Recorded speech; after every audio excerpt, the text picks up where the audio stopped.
साडी म्हणजे साडी असते. प्रत्येक स्त्रीच्या जिव्हाळ्याचा ती विषय असते. हौसेला मोल नसते, साडीशिवाय कपाट नसते. हौसेला मोल नसते, साडीशिवाय कपाट नसते. आणि आजकाल साडीपेक्षाही महाग साडीवरचे ब्लाऊज असते. कपाटाच्या निम्म्या भागातही फक्त साड्यांचेच वर्चस्व असते. काठपदर, सिल्क, नारायणपेठ, कांजीवरम, सिफॉन, पैठणी अशा वेगवेगळ्या साड्यांचे ते माहेर घर असते. साड्या कपाटात ठेवायला जागा कमी पडते आणि कांटरवडे कार्यक्रमाला जायला एकही साडी नसते. 100 रुपयापासून तर लाखापर्यंत साड्यांची किंमत असते आणि म्हणूनच लग्नामध्ये आहेर द्यायला साडीच उपयोगी पडते.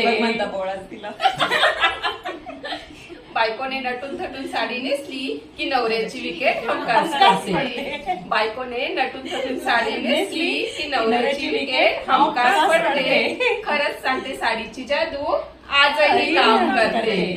साड्यांच्या बाबतीत स्त्री खूपच हवी असते. एक घ्यायला गेली की 4 घेऊन येते. साडी नेसल्यावर स्त्री अजूनच मोहक दिसते. आरशात स्वतःचं प्रतिबिंब पाहताना पुन्हा एकदा ती स्वतःच्या प्रेमात पडते. जीन्स फ्रॉक घातल्यावर एक वेळ कमेंट चुकीच्या येतील. चुकीच्या येतील पण साडी नेसलेल्या स्त्रीकडे सारेच आदरानं बघतील. साडी म्हणजे साडी असते. साडी म्हणजे साडी असते.